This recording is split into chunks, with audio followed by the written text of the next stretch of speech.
Check.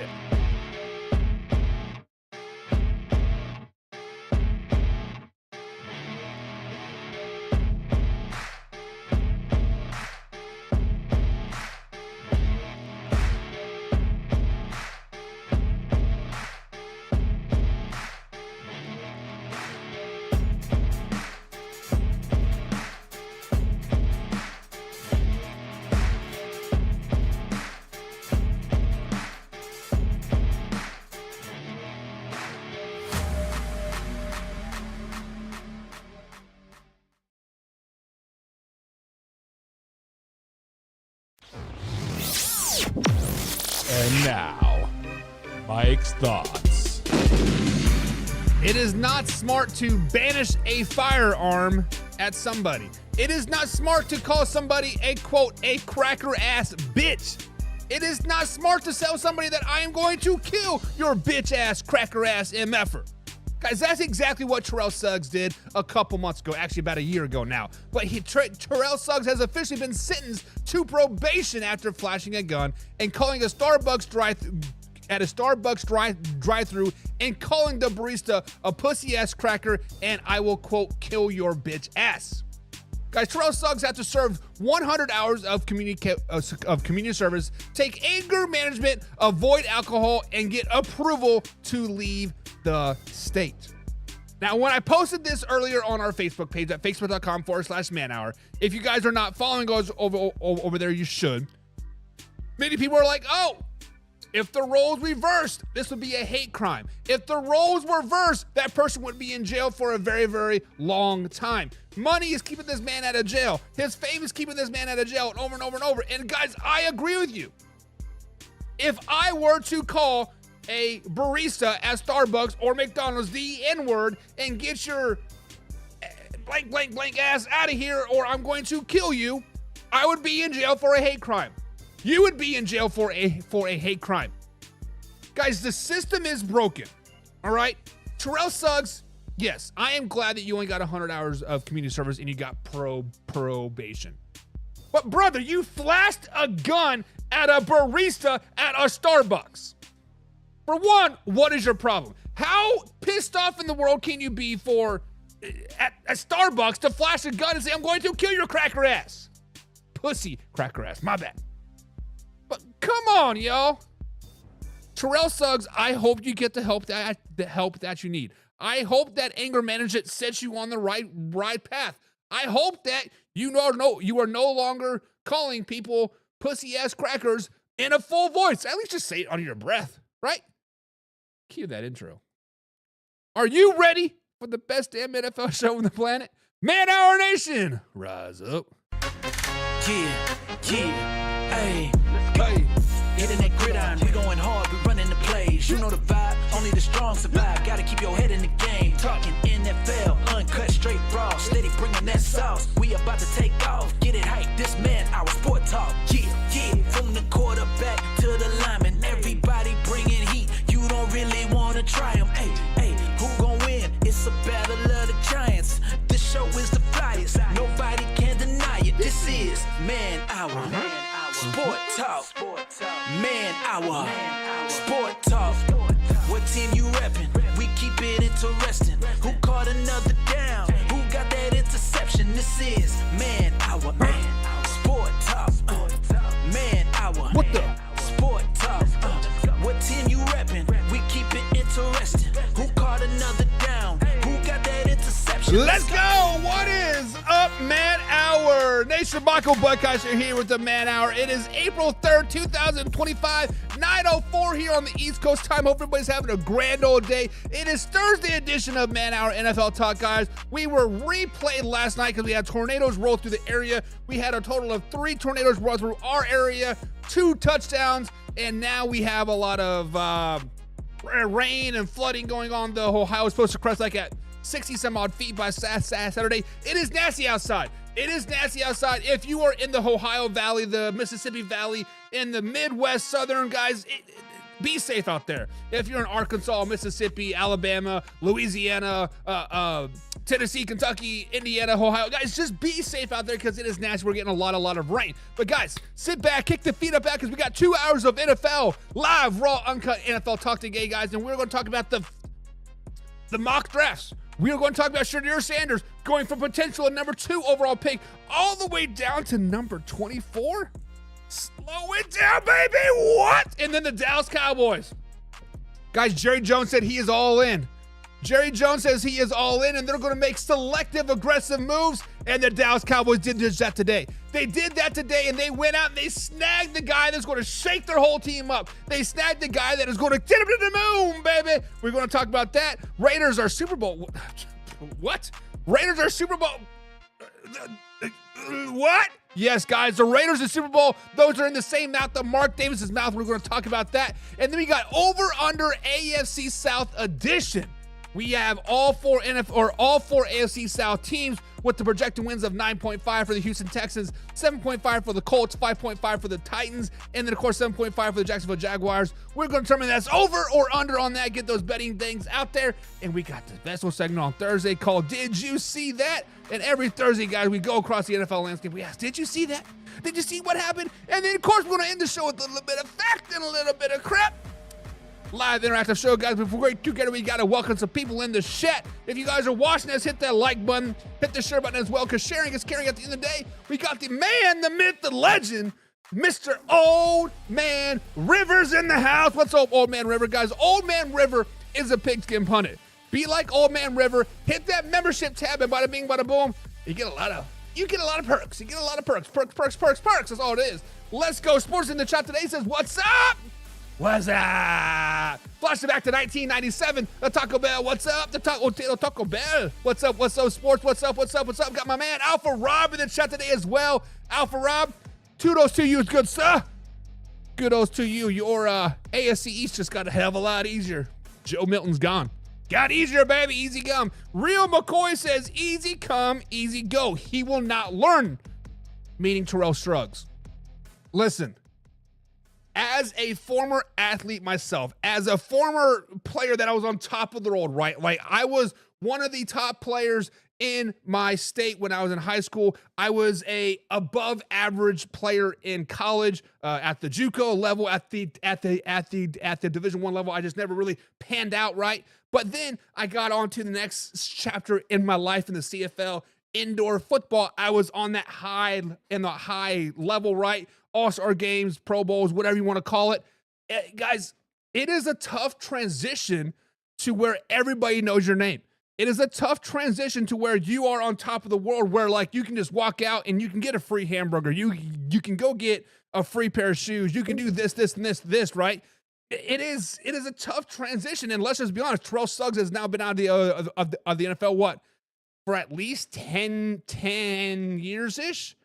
Many people do not know who he is. Hell, the only way I could probably recognize him, honestly, out in the real world is because his gums will overshadow his teeth by so much, and he'll just have like legs growing out of his shoulders. But yeah, Terrell Suggs will never learn. Hopefully, he does find a person in his life and be like, hey man, you're just stupid, right? It is just stupid. And like Alpha Rob says, I guess he's not much on sugar in his coffee and didn't like it. I don't like. Listen.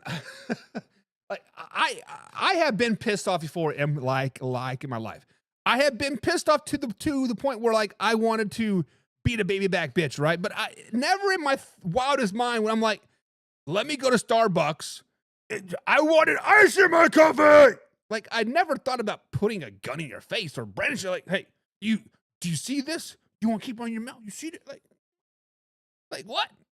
Like what? Slow it down, baby. Slow it down. And Old Man Rose says he was supposed to be intimidating. Like, listen, I will tell you guys something that my dad told me a long time ago. Now, there are only two things in this world that I fear. And one of them is being God, right? And then the other one being my dad. Like, I fear my dad. Like, it is a respectable fear, right? Because when I was, 12 or 13, and me and my dad, I don't remember how we got up to this conversation, but like I said, don't you ever bring a knife to a gunfight. And he's like, well, if a MFer brings a gun, he better shoot to kill, because if you miss and you nick me, I'm just gonna be pissed off and I'm gonna kill you. Like, it's just, my dad's a very, very interesting individual. Pepe is in the chat. What's up, Pepe? Long time no see. He says, money, money, money. Da bills, y'all, allows you different rules. It definitely allows you to play in that gray area, right? The money, money, money, the bills does keep you out of a lot of trouble. So let's just be honest about it. Let's go be honest. Mellow Mike says the gray cup. And then Mellow Mike says, make a joke on James Harrison. Yeah, I would advise not to make a joke on James Harrison. I feel like him squatting like 1,000 pounds and bending the bar could probably not be the best wise position out there. RPG Production, what's up, man? He says Patriots over 7.5 wins. We already talked about those Patriots, and I said it was going to be under, man. Let's Go Sports says Shedeur Sanders should not fall to 24, because if he falls that far, the Steelers should get him at number 21. 21. Let's Go Sports. You know what, man? That is where we're going to start today. That is where we're going to start today, and we're going to talk about the man, the myth, the legend, Shedeur Sanders himself. Guys, you guys kind of know my philosophy of like mock drafts, right? Like a lot of the mock drafts are out there strictly just to get clicks, to get likes, to get shares, to get the people talking. But there are some people out there that are very, very, very respectable in their mock drafts. These are the people that, get paid, make a living to make their mock drafts, aka Mel Kiper, Daniel Jeremiah, Bucky Brooks, right? USA Today, CBS Sports, Sports Illustrated, et cetera, right? But Lance Zierlein, he is also one of those guys. And Lance Zierlein is a mock draft that I tend to lean towards the most, right? So when I am talking about a potential mock draft of this person going here, this person going there, Lance Zierlein is usually the one that I am looking at. But in the most latest mock draft of Lance Zierlein, he has Shedeur Sanders dropping all the way down to 24th in this year's NFL draft. And at that 24th pick, he actually has the Cleveland Browns jumping back up, making a trade with the Minnesota Vikings to get Shedeur Sanders at 24. So guys, do we think that Shedeur Sanders will drop out of the top 10? Not only drop out of the top 10, drop out of the top 15, drop out of the top 20, but drop all the way down to 2024 in this year's NFL draft. We spoke on this a couple days ago. It was a Monday or Tuesday. I don't know. This week is all kind of running together. It has been a crazy, crazy week. But I said the NFL draft for quarterbacks is like a college party. You get a bunch of drunk guys, a couple cutish girls walk in, and then all of a sudden, everybody and their dog wants that girl. Now, the next night we sober back, the next day we sober back up. We're like, whoa. And that's kind of what like the NFL draft is. Right now, all of these owners, all of these general managers, all these coaches are kind of drunk. They're kind of getting a little tipsy, getting loose at the mouth, and that Shedeur Sanders, that's a brown bag special the next day. But right now, it's starting to look a little cute. I'm getting a little excited in the pants, right? Let's go, baby. Let's go. But Lance Jeremiah, 24th. Guys, the truth is, this year's quarterback draft sucks. It is weak. It is asinine. It is at 10. It is at 12. There are really only realistically 3 quarterbacks that will go in the first round, being Cam Ward, a player that wanted to go to a bowl game strictly to just break a record, did not care about winning, sat out in the second half and watched his team lose because he sat out. A Shedeur Sanders and Jackson Dart, which everybody's falling in love with Jackson Dart. Reminds me a lot of old Zach Wilson from just a couple years ago, right? But let's just be honest. Everybody that is in the NFL draft, I believe it was Let's Go Sports said this on Monday, that everybody's looking for the next Jaden Daniels. Everybody's looking for that next quarterback to come in there and be a quick fix. The point of the matter is guys, that Jaden Daniels was a right pick for the right team at the right time. Now, I am not saying that Jaden Daniels would be a terrible quarterback on any other team, but he would not have led said team to the NFC Championship. He would not have led said team to a Super Bowl or maybe even the playoffs. The Washington Commanders were definitely built up for success and basically a quarterback to come in and play much like the Pittsburgh Steelers, guys. The truth is, for Jaden Daniels, it was a perfect spot in Washington. But when we look at this year's mock draft, I do not see Shedeur Sanders dropping out of the top 10. Hell, I probably don't even see Shedeur Sanders dropping out of the top 5. Once Cam Ward goes off the board, and if the Cleveland Browns go somewhere besides quarterback at the second overall pick, there's going to be a mad scramble to get up to number 3, potentially number 4, or number 5. There's going to be that mad scramble either by the Steelers or maybe by the Cleveland Browns to get back up there, maybe the Saints. There's going to be a group of people calling whoever owns that third overall pick, which is the Giants, right? They're going to be calling the Giants up, hey, right? Every drunk guy at that college party is now so wasted, and the one last semi-cute girl is like out there when really she's a brown bag special, right? She is a butterface. Everything's nice butterface. And I can't even look at her face because she's so guys, Shedeur Sanders is not going to go out of the top 10. He is not going down to 24. Lance Zierlein, I respect your hustle, man. I respect you getting in there, doing the gritty work, and letting me look at your mock draft each and every week. I like you. I respect you, but Shedeur Sanders is not going 24th, guys. What do you guys think? Will Shedeur Sanders go 24th overall to the Cleveland Browns? Actually, let's just take one step further. Will Shedeur Sanders drop out of the top 10? That is the question. Real McCoy says, with Sanders, the only thing you're getting with him is his last name. And Real McCoy, I would have been with you on this comment before last season. I would be with you on this comment before I actually sat down and watched the film of Shedeur Sanders. Shedeur Sanders led all of Big 12 in yardage and touchdowns and pass completions with a terrible offensive line. The Colorado Buffaloes, they have all the athletes, but their line is terrible. The Colorado Buffaloes had Travis Hunter, yes, had Jimmy Horn Jr., right? Had Shedeur Sanders obviously they had all the talent in the world, and he put up those numbers. The offensive line was terrible.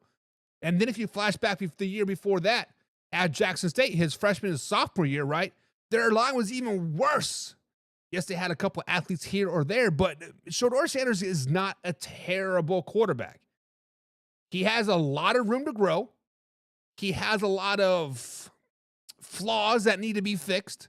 He has a lot of fundamentals that can be honed in, and he could be a pliable quarterback in the NFL for a very, very long time. You're getting more than just his last name.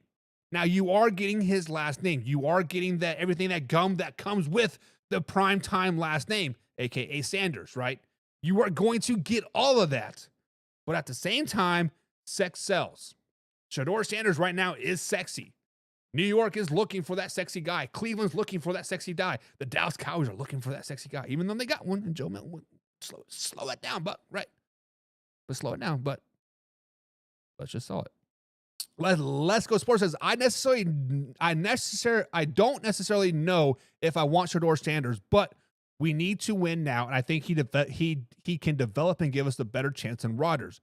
I'd rather draft a quarterback next year, but we need to win now, meaning the Pittsburgh Steelers.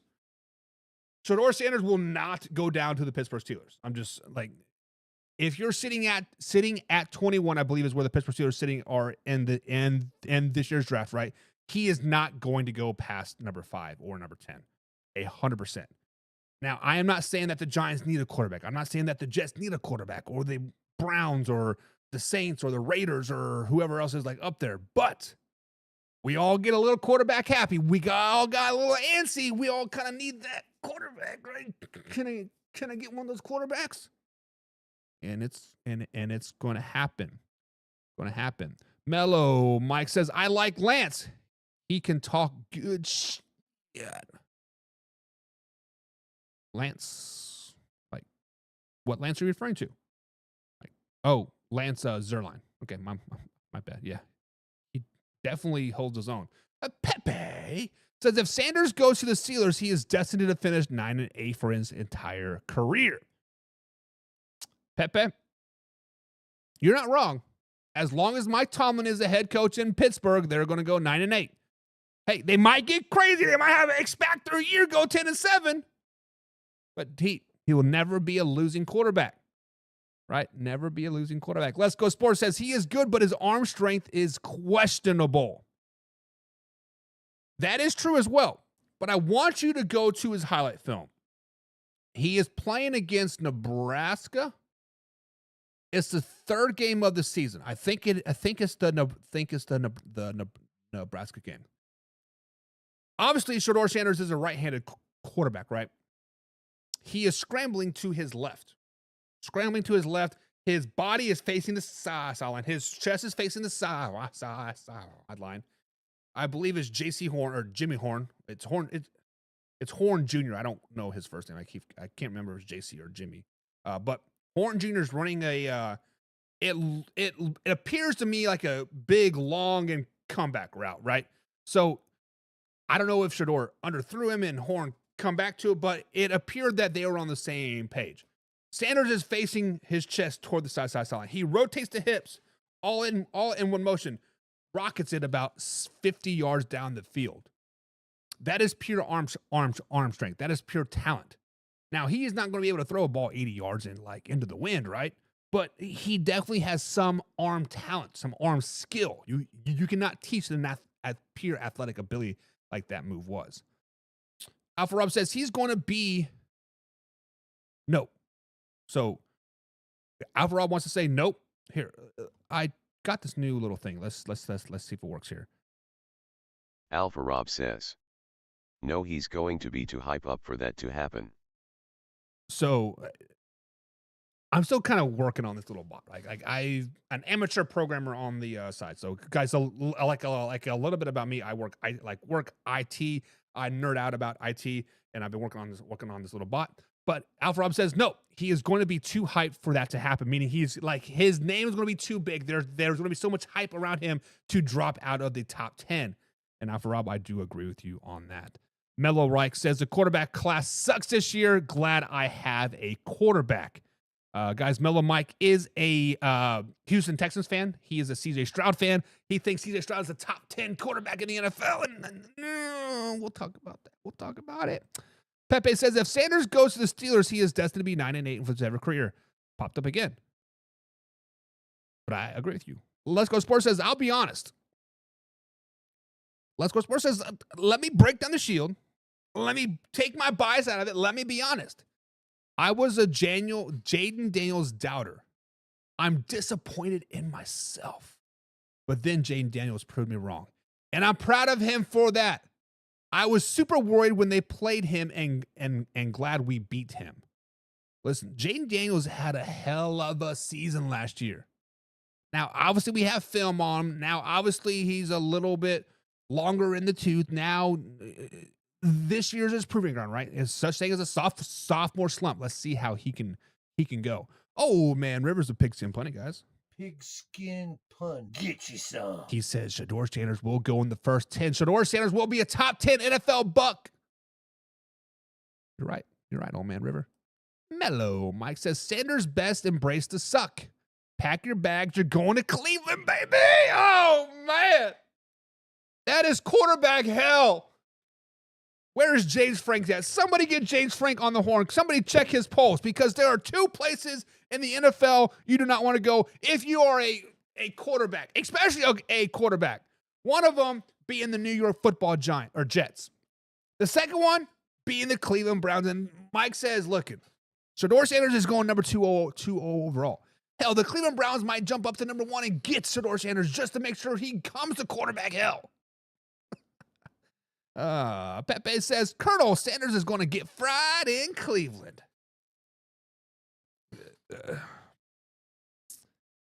Listen, guys, You all might be right.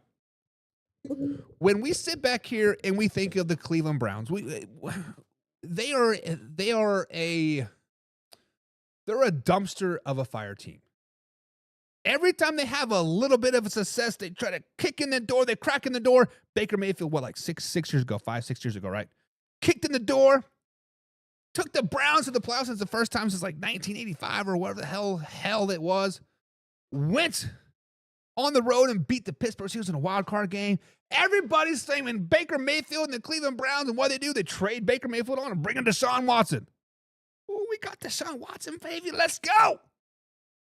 Deshaun Watson played, like 10 games the last 3 years, whatever, 4 years it was. Yes, they did make the playoffs again a couple years ago with Joe Flacco on fifth-string quarterback. But stop it. Cleveland is a dumpster fire of a team, of an organization. We need a G League just so the Cleveland Browns can suck in there too, but they're not on TV, sucking up the rest of the NFL brand. Let's go, Sports says. I don't know who his pro comparison is, but my guess would be like Justin Herbert or Bo Nix, meaning Shedeur Sanders. So the one thing that a lot of us are going to assume and see, and the average viewer, the average NFL guy that has never watched Shedeur Sanders play, what they're going to see is they're going to see, oh, a black quarterback, he has to have speed, he has to have scramble ability, he has to do this, and this, right? Justin Herbert has a hell of an arm. Hell of an arm. I don't think Shedeur Sanders matchups Wells our talent with Shedeur Sanders. Bo Nix might be spot on, because Bo Nix does have that strongish arm. He can make those deep throws if he has to. He would prefer not to. He doesn't have great scrambling ability. And I think, given some time of whatever team Shedeur Sanders goes to, give him some time, we are going to see him start to step up and challenge whatever head coach is there, much like Bo Nix did with Sean Payton in Denver. So if there is a comparison, Bo Nix and Shedeur Sanders, let's go Sports, you might be spot on. I like your analysis. I like where your head is at right there. That is a good comparison. Mellow Mike says Tent McMillan wishes he was a quarterback. That drop wouldn't be that far. Best he get a safety net being ready. Probably. I'm just afraid to draft a fantasy, to get antsy with drafting a quarterback with that happened with Kenny Pickett. Terrible quarterback class. He was a first off the board for quarterbacks at 20 and failed. Purdy has been the only good quarterback. Yeah, the class of 2020 is pretty rough, right? However, the Pittsburgh Steelers are in kind of a favorable situation. For one, Shedeur Sanders is not going to fall to 21. Let's just put that out there. Jackson Dart is not going to fall to 21 either. If the Pittsburgh Steelers are going to draft a quarterback, it's going to be in the 4th or 3rd round with Will Howard or Milroe. Let's just be honest. Let's just be honest that Aaron Rodgers is going to Pittsburgh. Let's just be honest. You still have Mason Rudolph. I don't anticipate the Steelers drafting a quarterback on day 1 or day 2. Mellow Reich saying you don't like football. That downright un-American. You say you don't like film. That's just dumb. I like it. I like it a lot. I think Shedeur's a good kid and wants to compete, but watching him and listening to him a little, I think he gets caught up in the money. I've watched this. I watched Silo, his older brother, YouTube vlogs, and I see it. So Shedeur, people in this world are a product of their environment. I see it in my sister a lot, right? So my sister has 3 sets of friends, right? She has her black friends, she has her work friends, which are mainly white, and then she has her like family friends, right? When she hangs out repetitively with these sets of friends over here, she would come home and she would have this little twang in her voice, like just like a little bit of swagger and a little. She was just annoying as fuck, right? Let's just be honest. I'm gonna call you out, sister. You were annoying as fuck. And then she would come out and hang out with the family, and then all of a sudden she would become proper again, and she would have a southern twang, and then like stop it. So what I'm saying is maybe Shedeur Sanders is a product of that system. Maybe being around the Coach Prime thing and Shiloh and Deion Sanders, is it senior, junior, right? Being around that family, being around the money, being around the fame and the vlogs, and having to put on a act for the camera. Maybe once he separates himself from that, goes to New York, goes to Cleveland. Cleveland might be a perfect spot for him. Now the limelight is no longer on you. Maybe, just maybe, he will change and become a professional guy. Maybe, just maybe, he will all of a sudden become a Southern accent type of person. Maybe, just maybe, he won't, quote, act so black. Maybe. And Mellow Mike says, Sanders probably compares to Geno Smith the best. Ugh, that's harsh, baby. That's harsh. Oh, man, River. Big skin pun. Get you some. Says Nick's is the better quarterback than Sanders. Let's not get crazy. Let's not get too crazy. I do remember Bo Nix throwing for like 117 yards versus the New York Jets in a loss, right? So let's just not get crazy about that. We'll see what Bo Nix does his sophomore year, and let's see Shedeur Sanders as a NFL pro, right? Let's Go Sports says debatable, but I think I made a good comparison with it. I see what you're saying with Nix, though, being better, though. Let's Go Sports is calling out Old Man River. Old Man River. And Real McCoy says, let's just be honest. Let's be 100% honest with ourselves. He says, if Sanders had a different last name, he would get lost in the shuffle, get lost in the sauce. Maybe in 2024 in an NFL draft, yes. But this 2025 NFL draft, he's a second or third ranked quarterback, no matter his name, right? Let's just call a spade a spade. Now let's talk about the real big move, guys. Let's talk about the move that has shooken up the NFL. Let's talk about the great Dallas Cowboys. That's right, I said the great Dallas Cowboys and their huge off-season moves. Guys, the Dallas Cowboys have finally made a huge off-season splash. I mean, they dove in, they wanted the guy, and they cherry-picked him in hell. They even overpaid for this man.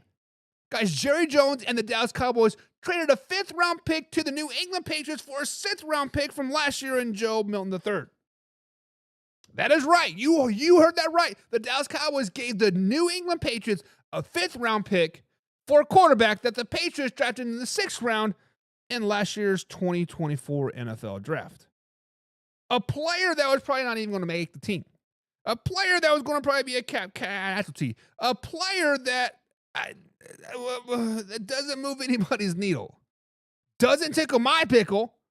New England Patriots fans hate him for winning the last game of the season, but the Dallas Cowboys went out there, guys, and they made the splash. Guys, how big a move is this for the Dallas Cowboys? How NFL landscape changing is Joe Milton III to the Dallas Cowboys to the rest of the NFL? Guys, let's just be flat honest that the Dallas Cowboys are a Super Bowl caliber team. They are 3 players away. That's why I said 3 players away of being a Super Bowl caliber team. Now, this offseason, they did lose their backup quarterback in Cooper Rush to the Baltimore Ravens. They kind of just let him walk. They also lost their 3rd-string quarterback in Trey Lance. As Trey Lance doesn't have any deal offers or any conversations, I think the last time I heard he was going to become a CFL Winnipeg Blue Bomber, but they let him walk as well. So the quarterback room in Dallas was pretty weak. You had Will Grier and Dak Prescott, the only quarterbacks on the roster as of today, before today's trade. Now, Joe Milton III did play in 1 game last season, right? Joe Milton III came out and balled out against the Buffalo Bills, baby. He beat down the Buffalo Bills. He said, bring that ass here, boy. And Joe Milton III waxed that ass. Talking to you, Alpha Rob. I'm talking to your Buffalo Bills. They said, bring that ass here, boy. And they said, go home with it. This is my house. Joe Milton went 22 for 29 for 41 yards with one tutty. Granted, it was week 18. Granted, the Buffalo Bills had all their third-string starters. And granted, the New England Patriots were trying to tank that game. That's why Joe Milton got put in there. Granted, nobody watched that game, but Joe Milton came out and balled out, baby. Guys, this is a huge move for the Dallas Cowboys. This is a huge move for them. This puts them back in the spotlight. The light on Jerry Jones was kind of fading a little bit. Let's just be honest. Why is this move so big? Because this further proves that Jerry Jones is the worst general manager in all of sports. This move right here shows that Jerry Jones should no longer be competent of running his business, no longer being the owner, no longer making executive decisions for the Dallas Cowboys. The last 2 seasons, Jerry Jones, Stephen Jones, and the Dallas Cowboys organization has overpaid for players that the other team just didn't want them. Who is that receiver from the Carolina Panthers? It was, the name slipped in my mind. Jerry Jones came out and said, I wanted him in the second round of the draft or whatever, third round, right? They ended up passing on him. I think the Carolina Panthers picked him up in the fourth or fifth round. He was basically going to be cut. And then I was like, no. Let me give you a third round pick for this man. Now he's doing it with Joe Milton III. Hey, listen, Robert. I know we're out here smoking the cigars, drinking the stogies, and we're looking at these young women that Bill Belichick has. That Joe Milton III. I know. You guys drafted him in the 6th round last season. I know you're probably going to cut him in camp. But hey, what if I give you a 5th round pick for that man? Robert Kraft's like, Jerry, you know I'm getting massaged right now, right, boy? You know that I'm going to get rid of a happy ending. If you give me a 5th round pick for Joe Milton III, damn it, my blue pill about to wear off. Guys, Jerry Jones needs to be fired. Jerry Jones needs to fire himself. Worst general manager in football. Guys, how big a move was Joe Milton III for a 5th round pick to the Dallas Cowboys? How big a move was that for the Dallas Cowboys? Let's Go Sports says, for once, good move by Jerry.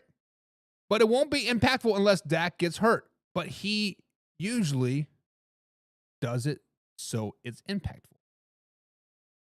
Let's not get too caught up, though. He's very athletic, but had a stretch game at 10.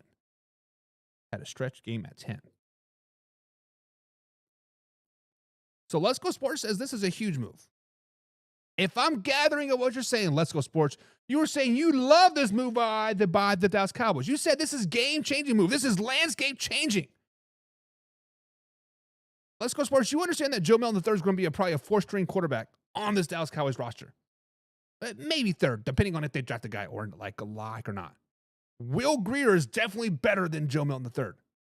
He does have some athletic ability. He has the ability to be a receiver or a safety. Unless Jerry Jones is putting him in some type of wildcat package, putting him as a receiver or whatever, right? Like, I don't see a lot of things happening. Because wildcat packages are dead and gone. Wildcat packages are terrible, right? Terrible. Maybe, right?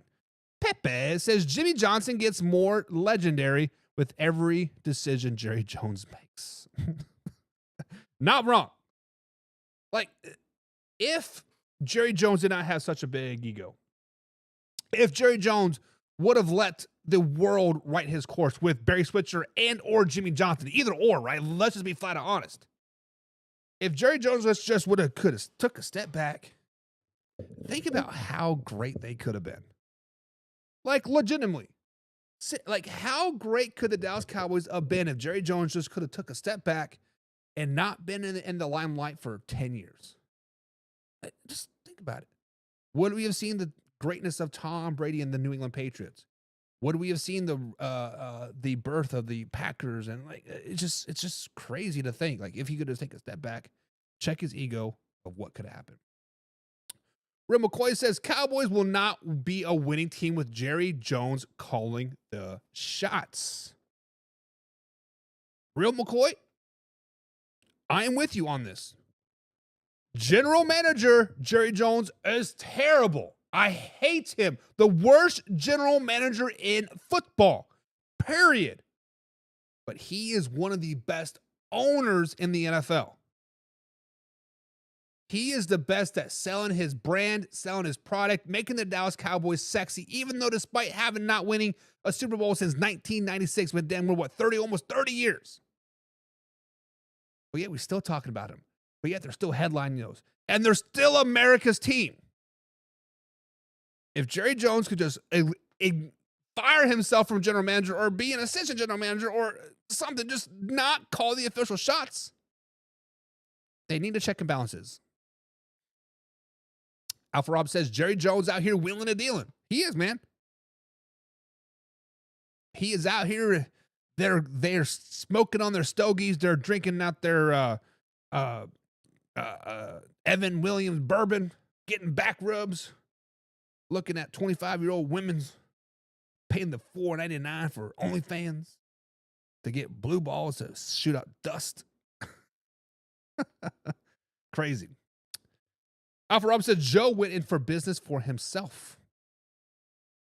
So Joe Milton is the one that contacted Jerry Jones, like, hey, bring me here. Is that what you're saying, Alpha Rob? Is there some validity to that? Like, don't be talking crazy now. Don't be talking crazy. Mellow Mike says Joe Milk Toast the third going to grab Dak's job. Slow it down, baby. Mellow Mike, my man, you need to take your chill pill, brother. You need to go back in that corner and you need to mellow out. You need to put some of that yellow drink in there and mellow the yellow out. Dak Prescott is a top 5 quarterback in the NFL. Dak Prescott will be a Super Bowl winning quarterback before C.J. Stroud, before Joe Burrow, before Lamar Jackson, before Kyler Murray, before Brock Purdy, before Baker Mayfield, Jordan Love. The list goes on and on and on. Dak Prescott will get a ring before all of those guys. He's a top 5 quarterback. Put some respect on the man's name.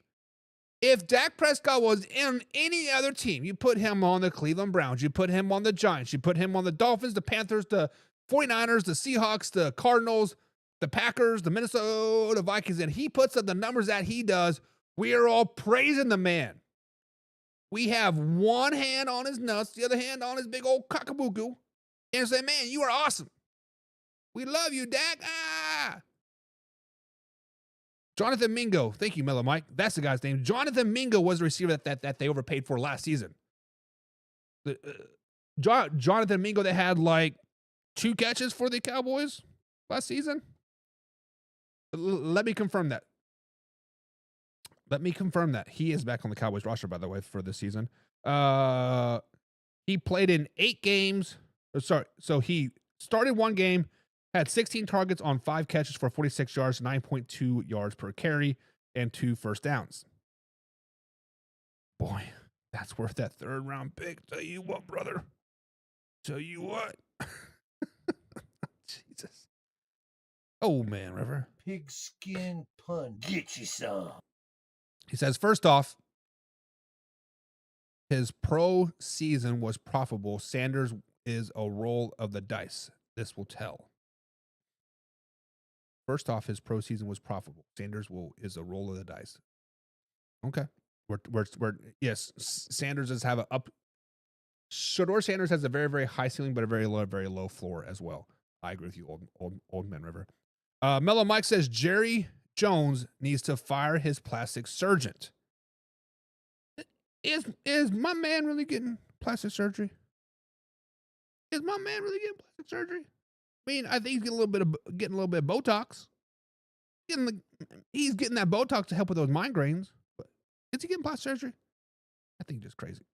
Pepe says, I'm hoping Joe Milton III balls out so I can watch Jerry give him a 6-year, $350 million contract. Listen, it is April 3rd, 9:45 p.m. here on the East Coast time. Here in Louisville, Kentucky, middle of the Ohio Valley, in the middle of a monsoon out there. Hell, we could have a tornado warning outside, and I don't even know. I got noise canceling headphones on. If Dak Prescott, God forbid, happens to go down, whether it's his hamstring again or ankle or broken leg or ACL or whatever, like, I'm not wishing injury on anybody, but if Joe Milton comes in and he balls out, if I see Jerry Jones pay Joe Milton that kind of money, the Dallas Cowboys will never have another winning season. Never. Calling a spade a spade. Real McCoy says Jerry Jones is playing checkers while everybody else is playing chess. Real McCoy, I like your analogy and I love it. But Jerry Jones is playing tic-tac-toe while everybody else is playing chess. They could be playing 40 chess over there in Kansas City and Philadelphia and Baltimore. 57% of the other league is playing chess, and then you have a team like the Jaguars and the Colts and the 49ers all playing checkers. The Dallas Cowboys are playing tic-tac-toe. And Jerry Jones isn't even playing with X's and O's. He's playing with C's and D's. Like, it's stupid. Stupid. Miller Mike says, which adequate quarterback or running back is Jerry Jones signing this season? I hear Herschel Walker is still in shape. Miller Mike, you didn't hear that Jonathan Williams said him and Myles Garrett are the best running back duo in the NFL? You didn't hear that? you didn't hear that? Crafty and Mays, what's up, man? What's up? It says, what happened?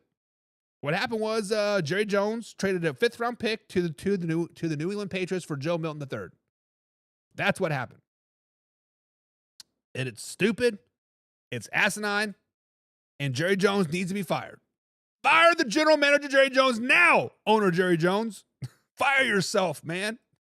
Let's go. Sports says Cowboys ain't winning the Super Bowl till Jerry Jones is gone. So no more really matters. He just brings in a bunch of money and doesn't use it wisely. And let me speak logically here. Let me take my Cowboys hater hat off for a second. I broke up with the Dallas Cowboys last week or last season. We broke up. We had a very long-term, equitable relationship. We had some great milestones. We had some great anniversaries. We had some highs and we had some lows. But last year I finally just said, you know what, Dallas Cowboys, we need to go our separate ways. It's not you. It is me. But realistically,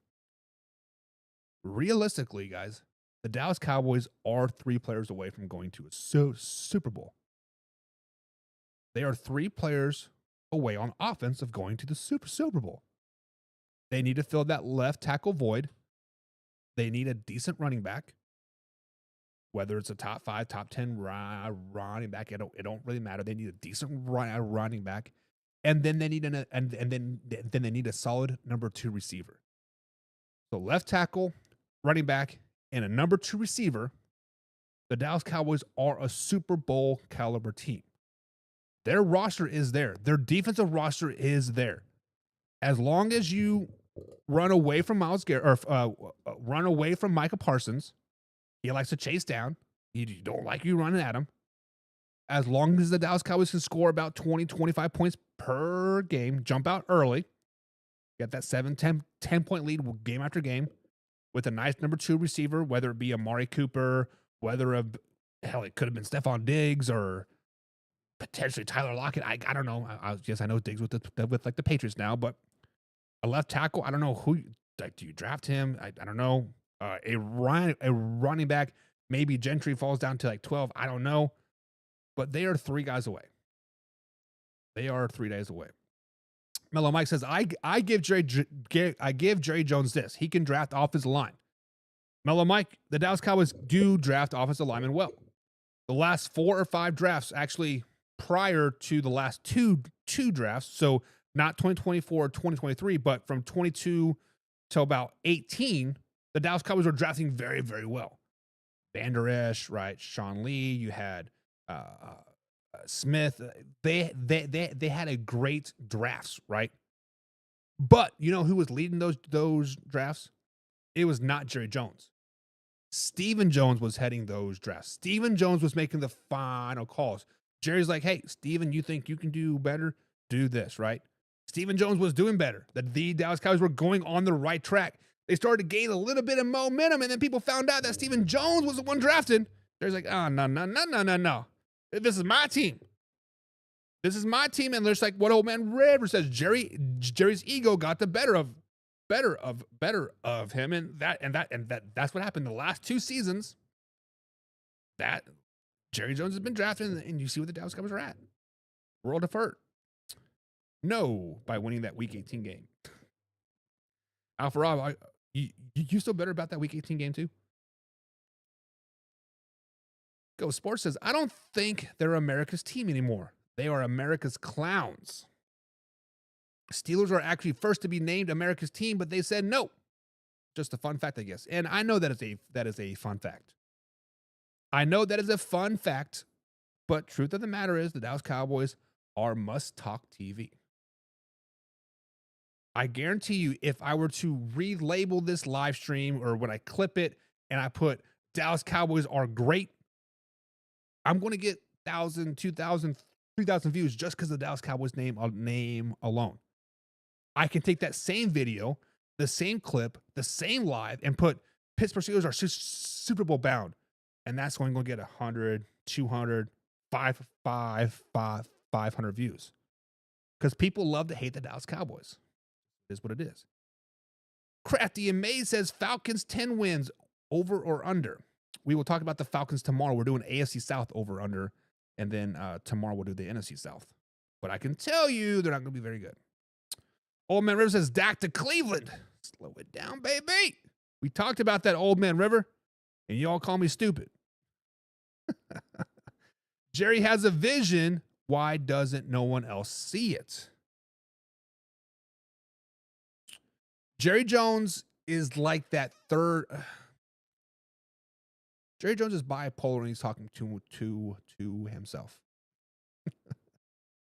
Miller Mike says, did this man just say 3 players or 3 decades? 3 players, baby. Dallas Cowboys are 3 players away. 3 players away from going to the Super Bowl. Let's Go Sports says, if the Cowboys want to have a good next couple of seasons, they will draft well this year. They have to draft well this year. They have to draft Micah Parsons' replacement because he is not going to sign a deal. They can't afford to sign him a deal. If they don't win this season, Dak Prescott's going to probably want out. CeeDee Lamb's going to probably want out. And Turpin's going to be your number 1 guy. Pepe says, didn't Jerry try to negotiate directly with Parsons and circumvent the CBA? I'm not for sure on that. I'd have to do some research on that, Pepe, but I do know that Jerry Jones did say that Micah Parsons' contract is not a priority right now. We posted that on our Facebook page a couple days ago at the owners meeting, or the not the owners meeting, the coaches meeting. I think it's called the NFL meetings now. But Jerry Jones said that Micah Parsons is not a priority. So if you want to go that route, talk about that route. But I don't know. It is what it is. Next up, guys, the Las Vegas Raiders. Speaking of the NFL meetings, everybody and their dogs that is a media outlet was out there talking to owners, coaches, and trying to get the scoop, right?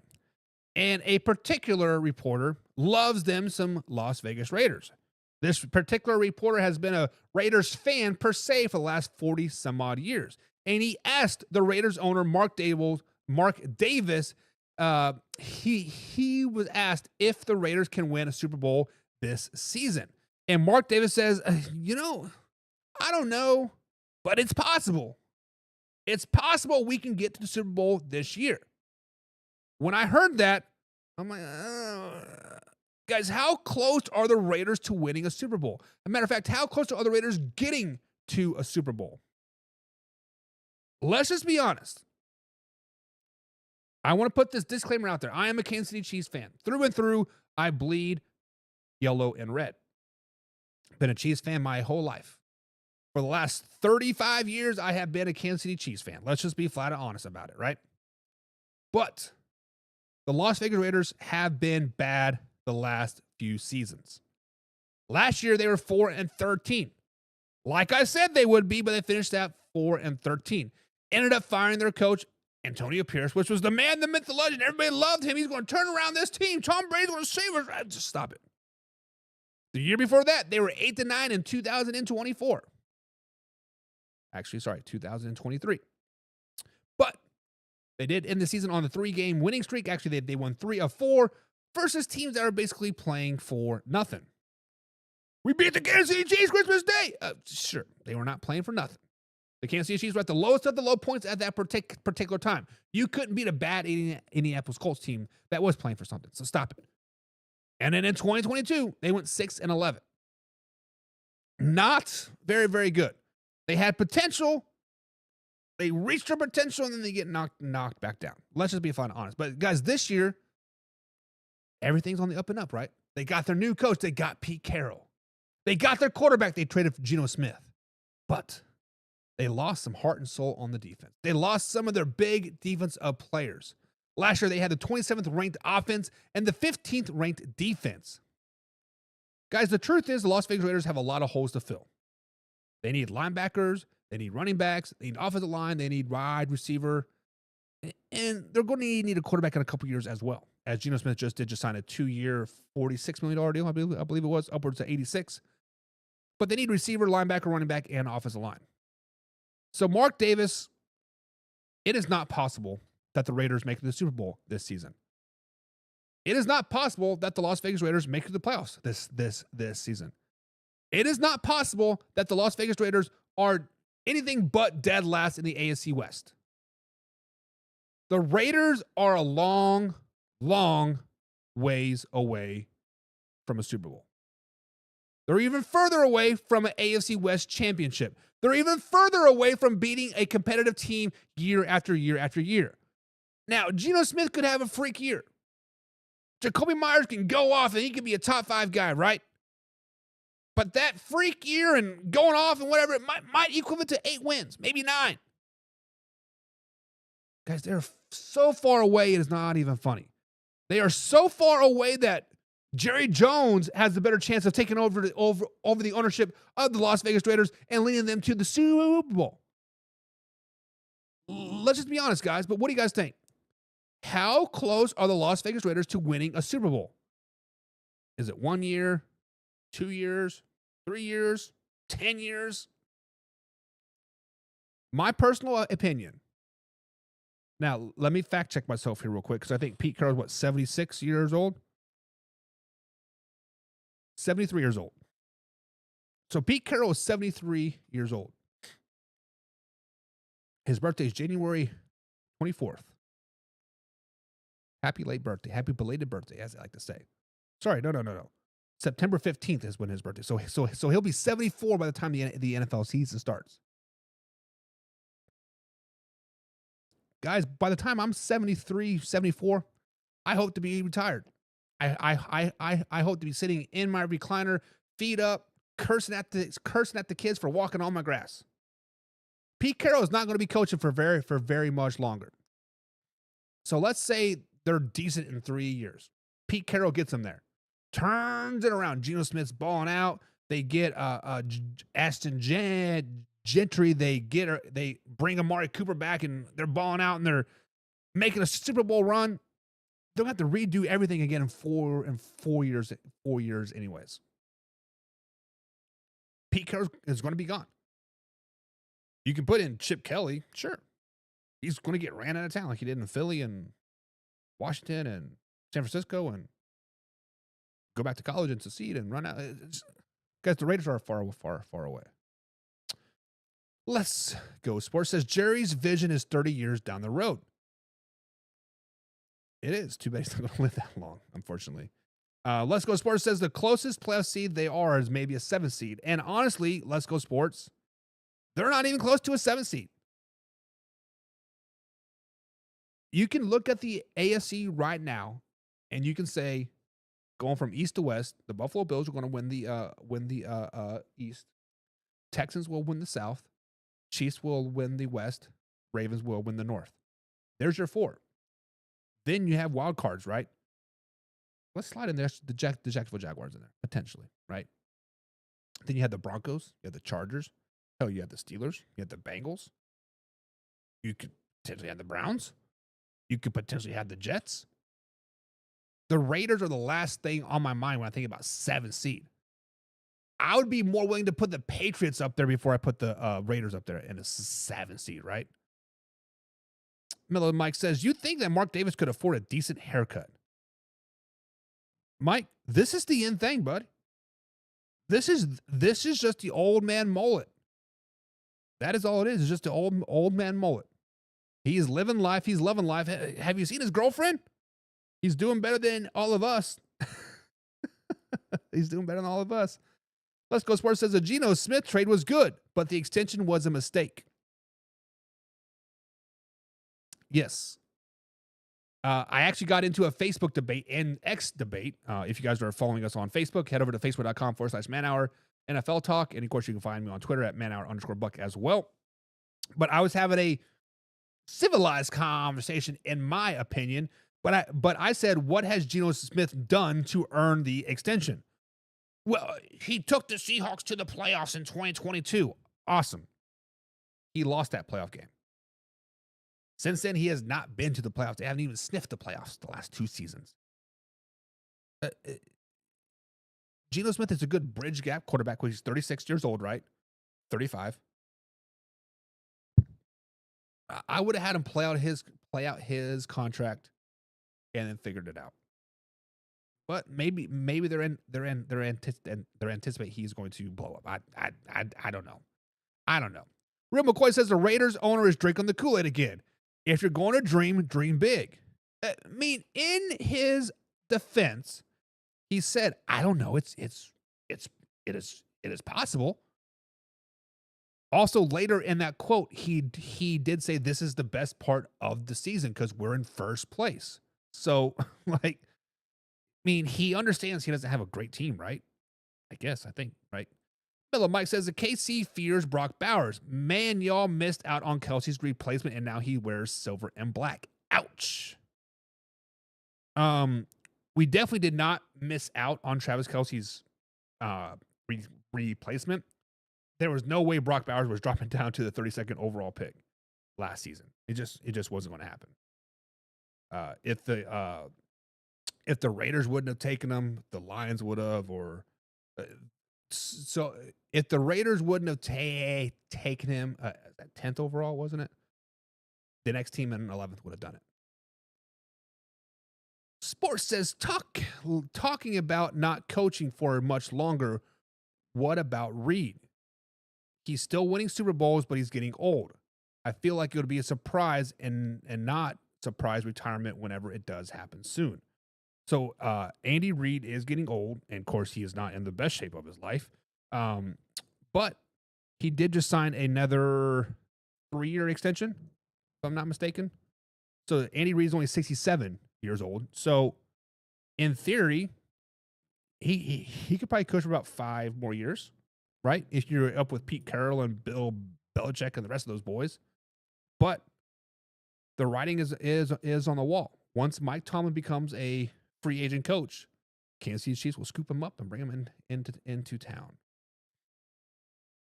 Real McCoy says Pete Carroll brings stability.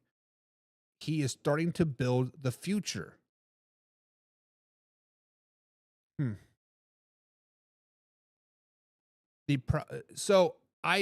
McCoy, first of all, thanks for your comment, man. I definitely appreciate you guys joining us here.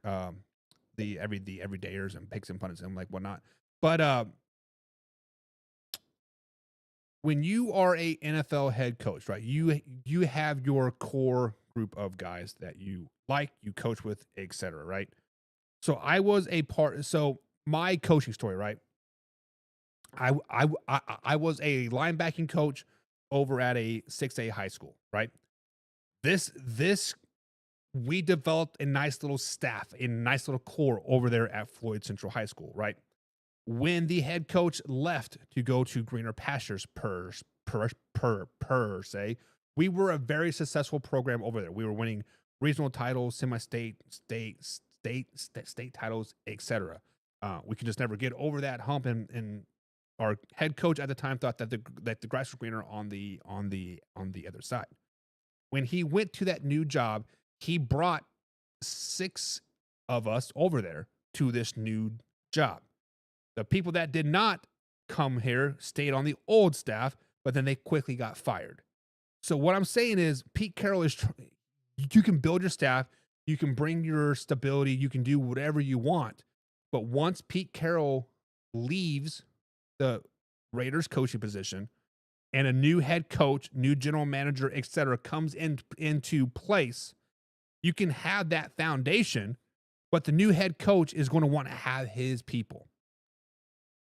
Chip Kelly, he is obviously a part of the Raiders coaching staff as of right now, right?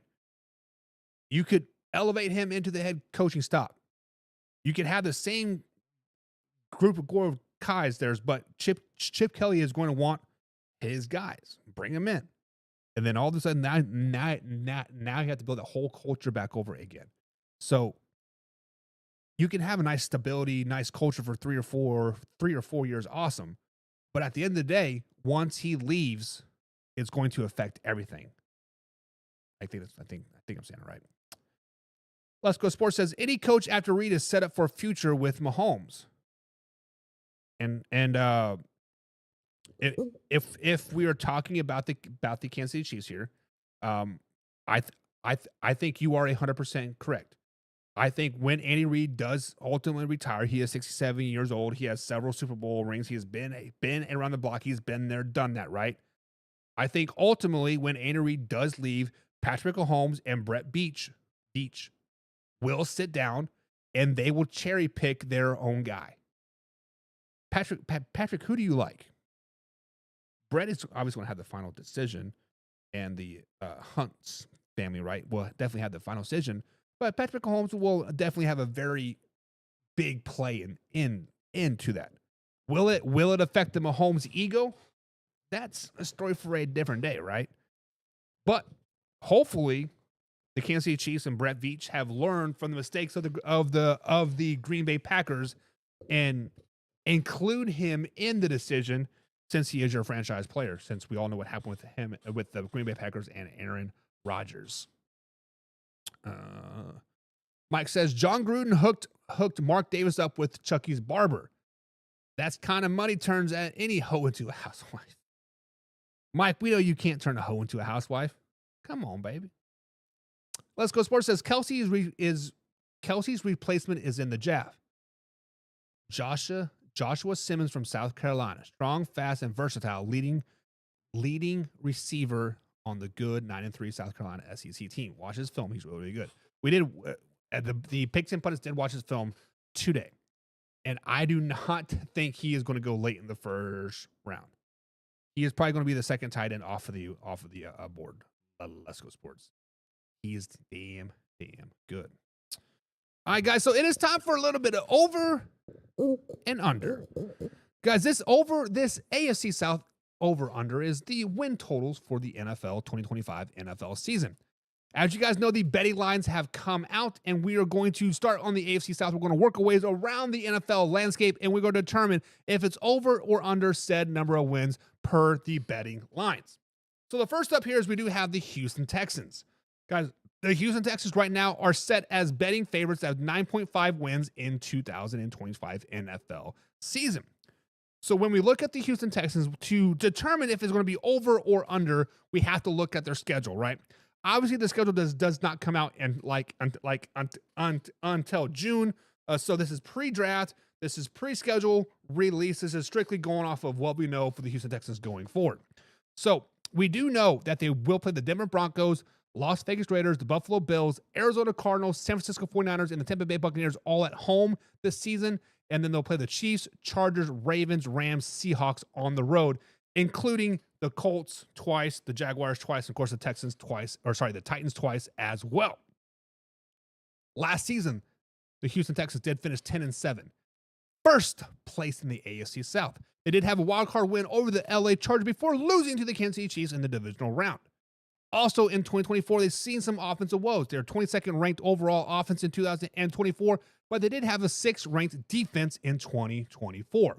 To help with some of their offensive woes this past season, they added receiver Braxton Berrios and Justin Watson, and they brought in some offensive line help in Laken Tomlinson, Cam Robinson to help with that terrible offensive line. Now, when we look at the Houston Texans, guys, 9.55 wins, I think to me is a very troublesome win total there, right? Because if you get a 9 wins, that's still a pretty decent season. That's still a playoff-bound season. And a 10 wins, to me, I think it's a great season. So, like, you were kind of damned if you do, damned if you don't, if you're at a 9.5 bet total for the Houston Texans. But I do think that the Houston Texans sweep the Colts this season. I believe it was Mellow Mike said last night that D'Amico Ryans is 5-1 versus the Indianapolis Colts, and I think that trend continues. I think they sweep the Colts. That is 2 wins, right? And then I think they sweep the Tennessee Titans as well. The Tennessee Titans are just a bad team. That is terrible. So there's 4 wins, and then I think they split with the Jacksonville Jaguars. So that gives them 5 wins on the season right off the bat before we go into those other games. The Broncos at home. Give me the Houston Texans in that game. They're going to beat down the Broncos. The Broncos are going to come back down to reality in 2025, and they're just not going to be very, very good. They beat the Raiders as well. Right there is 7 wins. Now, the Cardinals will be better. 49ers will be better. Bucks will be better, and the Buffalo Bills will be better. If they can sneak one of those 4 games out, whether it's the Bills, Cardinals, 49ers, or Bucks, that will give them 8 wins on the season. So I do think that they will beat ultimately the Arizona Cardinals in 2024, and they'll lose to the Bills, 49ers, and Bucks all at home. So right now we're sitting at 8 wins. 8 wins. So they need 2 wins to get the over. They're not beating the Chiefs. They will beat the Chargers on the road. They're not beating the Ravens. They're not beating the Rams. It all comes down to the Seattle Seahawks. So sitting at 9 wins, the over-under is 9.5 wins, and the Seattle Seahawks is a potential to put them over or put them under. Guys, as of April 3rd, 2025 at 10:12 p.m. East Coast time, I'm picking over on the Houston Texans. I think the Houston Texans are a 10-win team this season. They have a very favorable schedule. Their division is terrible. There's 5 easy wins there. Right, and then they play the Broncos and Raiders and the Cardinals, all going to be okay teams, not great teams, very, very winnable games. And then the Chargers and Seahawks are true wild cards there, and I think they ultimately do get 10 wins in the 2025 NFL season. So, guys, Houston Texans 9.5 wins, over or under. Let me know. Next up, we do have the Indianapolis Colts. The Colts are sitting at 7.5 wins of this over-under 2025 NFL season. And the Colts play the Broncos, Raiders, Cardinals, 49ers, Dolphins, and Falcons at home this particular season. They also play the Steelers, Chiefs, Chargers, Rams, Seahawks, all on the road. Despite of how bad the Indianapolis Colts were last season, they finished 2nd place in the AFC South, finishing at an 8-9 record. They had quarterback issues with Anthony Richardson tapping himself out versus the Houston Texans. Joe Flacco just flat out sucking, but they did end up being the 13th ranked total offense in 2024. Their defense, however, was terrible. The 29th ranked defense in the NFL in 2024. This offseason, they did bring in Daniel Jones to help at that quarterback situation, and they did bring in Charvarius Ward from a former San Francisco 49ers and Kansas City Chiefs, Bynum, Neville Gallimore to help with that piss poor defense. Now, in the division, I think the Indianapolis Colts do get swept by the Texans. I think they split with the Titans and they split with the Jaguars as well. There is 2 wins. So can we get 6 wins from the rest of these games? It is going to be tough. It is going to be tough because the Colts and Broncos always play each other very, very, very, very well. I think the Broncos are going to have a down year. I think they're like their playoff system thing last year was kind of going to be short-lived. So I think the Colts beat the Broncos. I think they lose to the Raiders, they lose to the Cardinals, they lose to the 49ers, all at home, but they beat the Falcons and they beat the Dolphins. So right there is 5 wins on the season. Please note, though, that Lucas Oil Stadium is a very, very tough place to play. I have season tickets to the Colts. I just got them. I got a great deal. We're on the lower level on the end zone, so I could see a lot of Colts games this season. But 5 wins so far. Now on the road, Steelers, Chiefs, Chargers, Rams, Seahawks. We are looking for 3 more wins. Can the Colts beat my Kansas City Chiefs at Arrowhead Stadium? They can, and they have. Let's flash back to playoffs back in 2013 or whatever the hell it was. I don't think they win this year, but I do think they beat the Chargers on the road, and they beat the Seahawks on the road, giving them 7 wins. So over under 7.5 wins for the Indianapolis Colts, guys. I got to go under. I do not see the Colts being very good this season. 5, 6, 7 wins is right where they're going to be. Over 7.5 is going to be a reach. They are going to have a losing season, and they're going to have quarterback issues, and Anthony Richardson will ultimately be traded by the end of the season. So what do you guys think? Over, under 7.5 wins for the Indianapolis Colts. Next up, we do have the Tennessee Titans.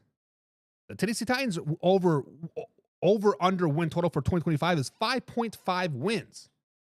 Now, if you are a betting man, this is right where you want to be. The Titans are not going to be very, very good.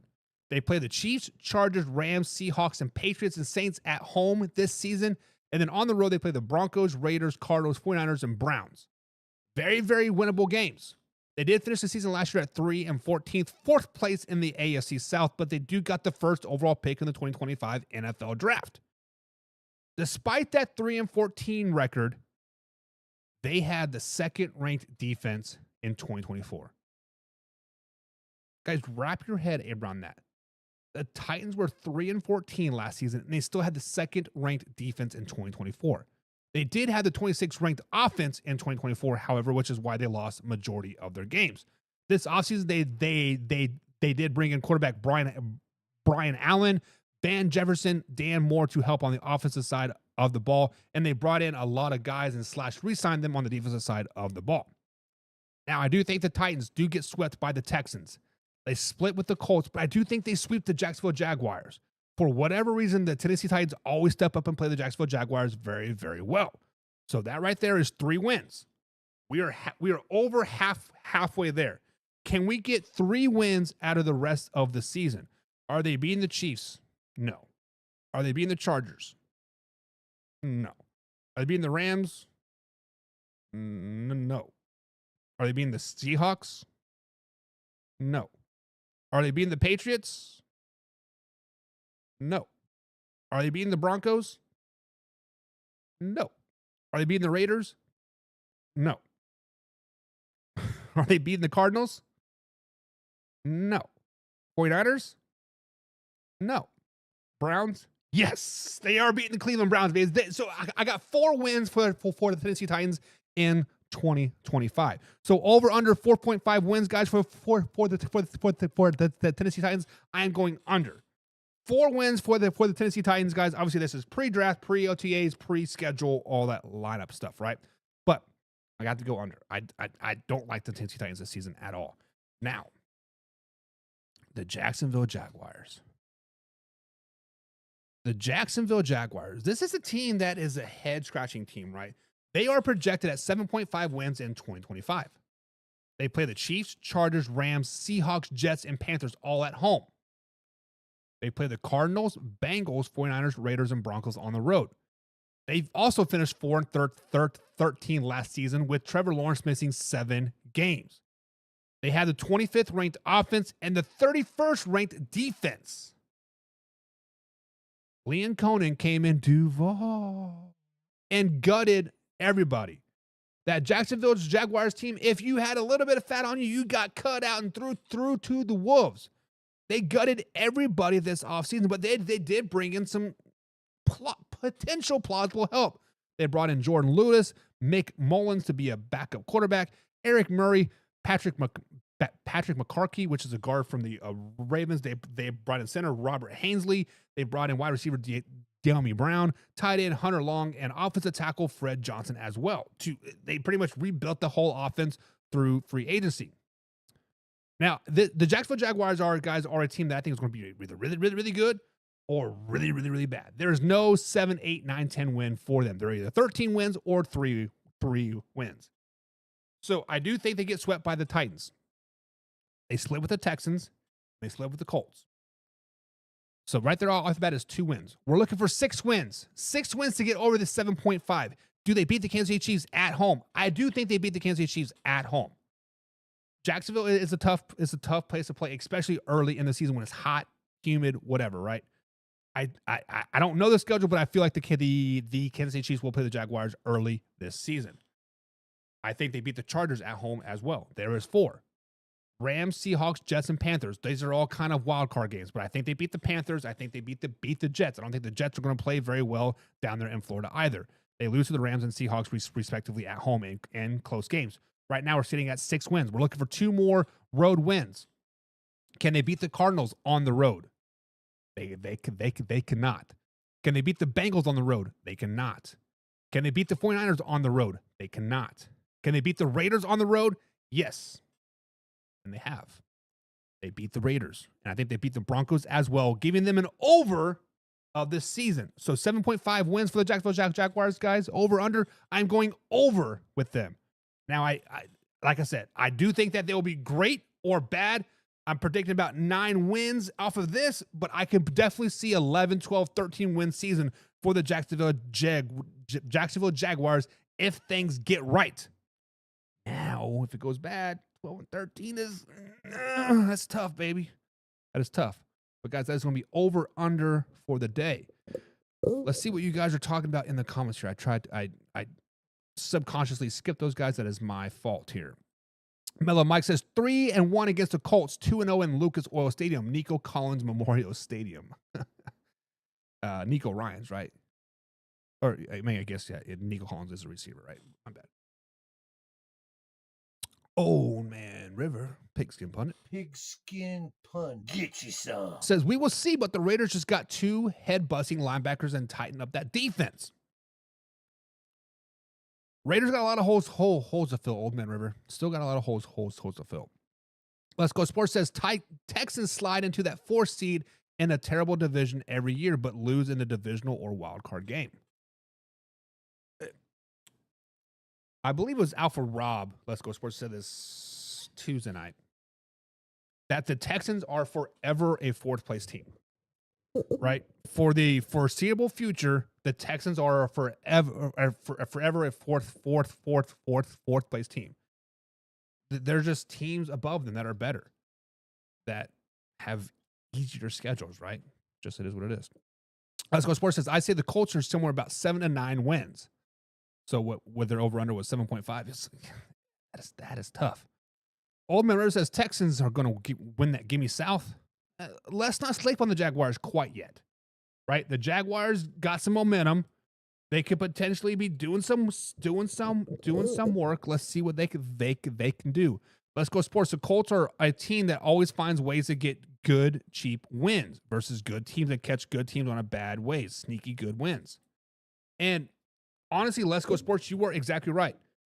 For whatever reason, if you guys have never been to Lucas Oil Stadium, I recommend you going to Lucas Oil Stadium. There are 3 fields that I absolutely love watching games at. One of them being Ford Field in Detroit, not a bad seat in the house. Second one, obviously being Arrowhead, not a bad seat in the house. And then the third one, actually probably my favorite place to watch a game is Lucas Oil Stadium. Granted, I guess it is my hometown stadium, and I've played and I've coached several state championship games there, but it is just a nice place to watch a game. And it always just, it's headachingly loud, right? So people people can just be talking, and it's just so echoey and so loud, and you always have a headache by the end of the game. Old Man Ritter says they will be in the playoffs, but next year. Meaning who? The Jaguars. Mellow Mike says hand the ball to Taylor, guaranteed 6 wins, but I say 7 or 8. See, Mellow Mike, I know you're new here, but you are quickly becoming an everydayer, and you know that we do not waffle around here on the Man Hour. There's no waffling around on the Man Hour. The Colts are 7.5. So to say 7 or 8 wins, that's tough, baby. You got to go over or under. No, 7 or 8. Come on, baby. Come on. Football Productions 456 is what happened to the Cowboys. Should have been here at 9 o'clock, brother. We are live every Monday through Friday at 9 p.m. East Coast time. What happened to the Cowboys is they made a splash, baby. They made a splash, and they got their quarterback of the future. I will clip it and tag you in it just for you. Oh, man, River says your heart is showing there, Sparky. I don't have no hate. Let's Go Sports says you should do a live NFL draft show and show your first round reactions. That is the plan, brother. That is the plan. We actually have some shirts getting drawn up. Says I feel a draft and here. It'll be arched, have the Man Hour logo and like in the middle, and Man Hour Draft 2025. But yeah, the plan is to actually try, fingers crossed, is to try to get a live show happening like we did a couple years ago with Combsy and Fitz. But Combsy's just too Hollywood now. Combs is too Hollywood for us, being a Chicago superstar over there. Or even a day 2 as well. We could definitely do day 1. Day 2 is going to be tough. Old Man River says Spagnola is getting any younger. True. Pepe says, to be honest, I have no idea what the Colts are even doing. Neither do they. Pepe, you are right. You are absolutely right, man. Nobody knows what the Colts are doing. Let's just call a spade a spade.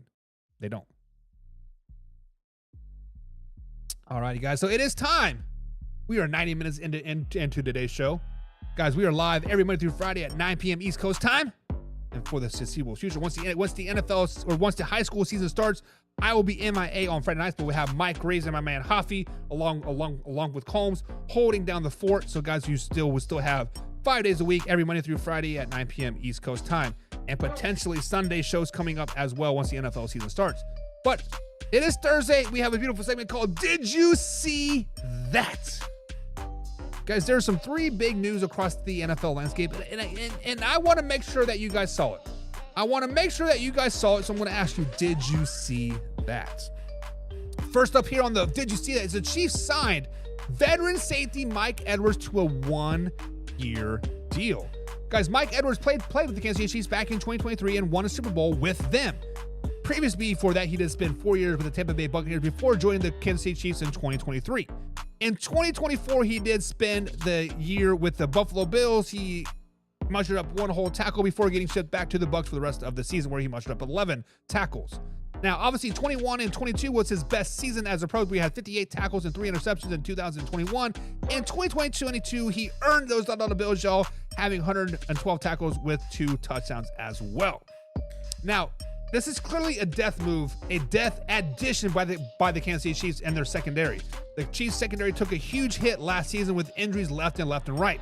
So he is there strictly for a death piece, and he'll be behind Brian Cook and of course Jaden Hicks as they should be the week 1 starters. But I wanted to make sure you guys know that you guys saw that Mike Edwards did get signed by the Kansas City Chiefs and should anchor down that depth in the secondary in 2025 NFL season.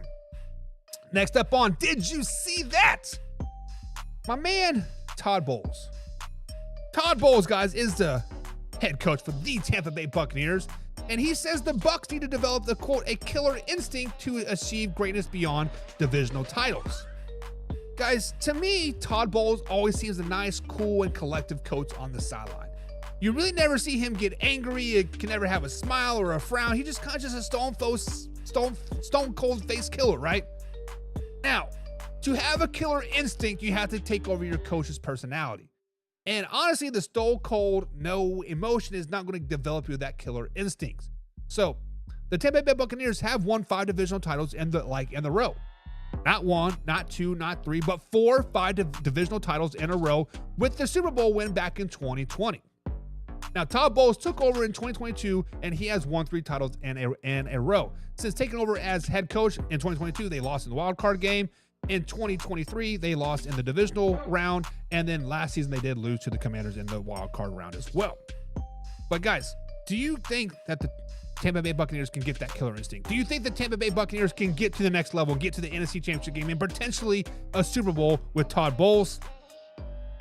And I don't think so. But I just want to let you guys know, did you see that? Next up on Did You See That? Trey Hendrickson. Guys, this story just keeps getting crazier and crazier and crazier.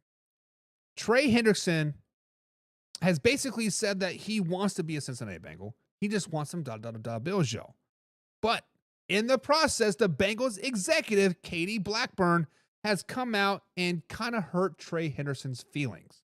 In an interview, which Katie does very, very few to little of those interviews, she said, and I quote, on the Trey Hendrickson's contract issue, says, "I think he should be happy at certain rates that maybe he doesn't think he'd be happy at."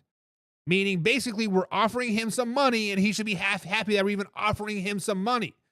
She continues on to say that I think some of it is on him to be happy at some point, meaning take the money and shut up. And if he's not, Katie says, you know what? That is on him. But currently, Trey is the one holding up the contract issues.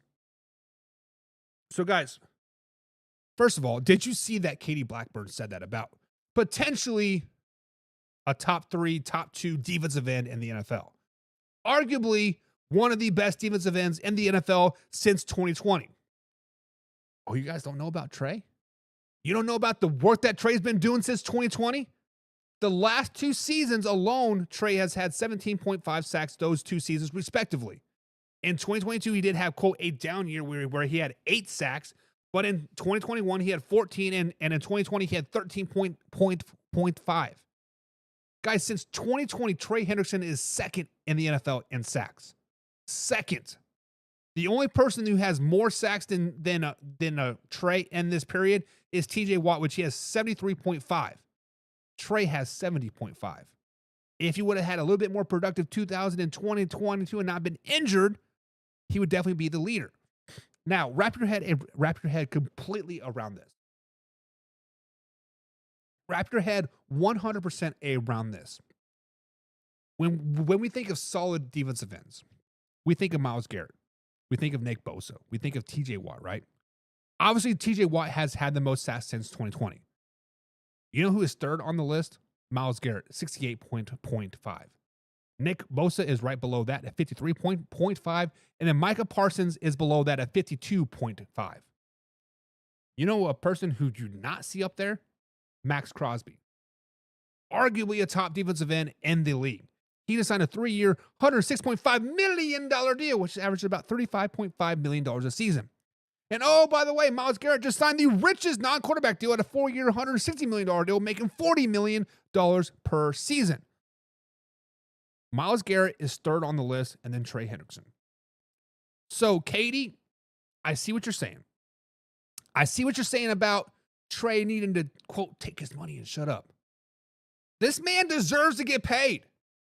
This man has been putting in work since 2020. This man has been the second on the sack since 2020. This man is the lowest paid thing, period. Katie, understand that Trey Hendrickson wants to be in Cincinnati. Trey has not gone out there and really actively found a trade suitor because he doesn't want to leave. You pay Jamar Chase, you pay Joe Burrow, you pay T. Higgins. I understand it. Find some money to pay this man. Katie, pay Trey Hendrickson. But did you guys see that? Did you see that, baby?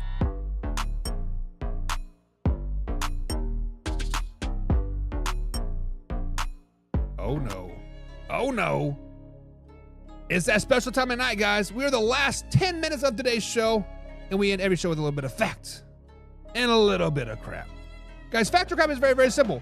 We scour the old interwebs, and we determine what people are talking, or we see what the people are talking about, and we determine if it indeed is a fact or if it is a crap. Now, understand this. We love some Kirk Cousins here at Man Hour. We think Kirk Cousins is the most lovable thief in the entire NFL landscape. But the Kirk Cousins trade rumors are starting to fly yet again. We let it die down for one day. We sleep on it. We come back, and the rumors are flying yet again around all those social medias. Guys, even though Falcons general manager and owner both have said that they're not trading Kirk Cousins, the rumors are still out there. So, guys, fact or crap, the Cleveland Browns need to make a trade for Kirk Cousins. We talked about lost teams. We've talked about the Indianapolis Colts being lost. We've talked about the Raiders being lost. The truth is, the most lost team in the entire NFL is the Cleveland Browns. The Cleveland Browns are a lost team. They don't know whether they're coming or they're going. And what sucks about that is they were just in the playoffs just a couple years ago, but they're still lost. It is a complete roller coaster if you are a Browns fan the last few seasons. From making the playoffs with Baker Mayfield, winning a playoff game, to letting him go because Odell Beckham Jr. wanted him gone, to bringing in Deshaun Deshaun Watson, to him not seeing the field, to leading it, going back to the playoffs with a fifth-string quarterback in Joe Flacco. It is crazy. But guys, let's be perfectly clear about this situation. Kirk Cousins has a no-trade clause, right? So even if the Falcons wanted to trade him, even if the Browns offered them the moon, the world, and their dog, Kirk Cousins can't say no. And let's just be flat out honest. Who wants to be a Cleveland Browns quarterback?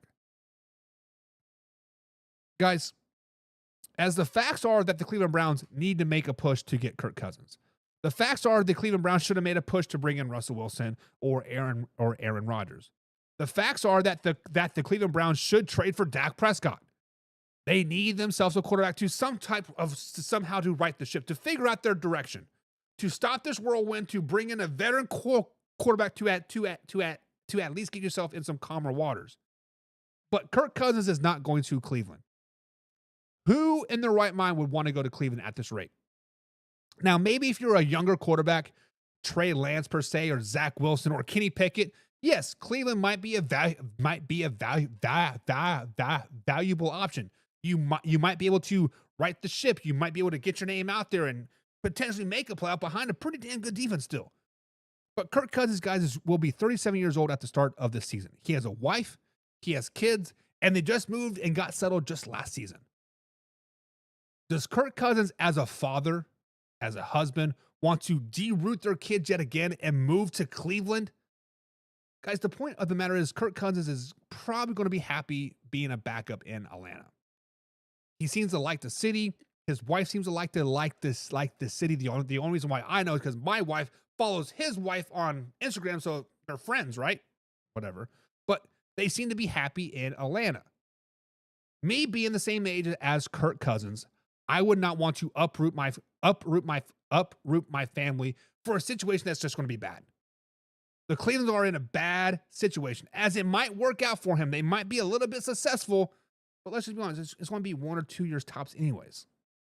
So I do think it is a fact that the Browns need to trade for Kirk Cousins. They should do everything in their power to bring in Kirk Cousins, but the truth is he's not coming. So what do you guys think? Fact or crap?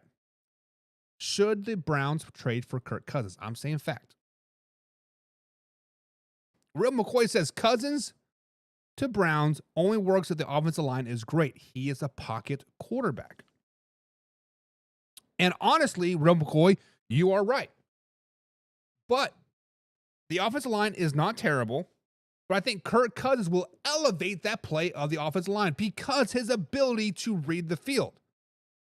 The reason why quarterbacks last season had such a disaster in Cleveland was because they could not really survey the field. And of course, Nick Chubb was hurt for 75% of the season.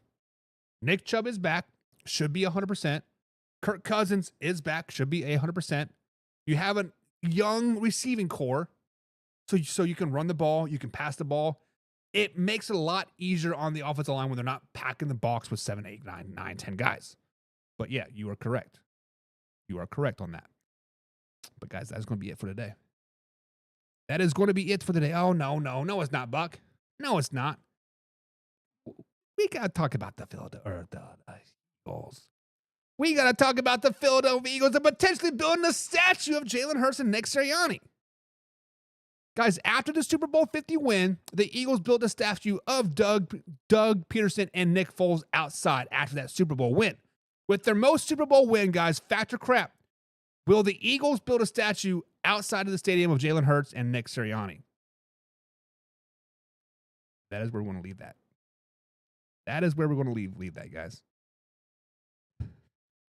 Are they going to build the statue? You're right. We out. Hey, now it's time to take off. Gotta keep it live and raw. Better stay tuned in. Man, our NFL talk. I know that you're ready for more. They on the field, ready for war. Who's in the lead? I'm checking the score. We about to do it like never before. NFL live, uncut, raw. This is Man Hour NFL Talk. Let's go.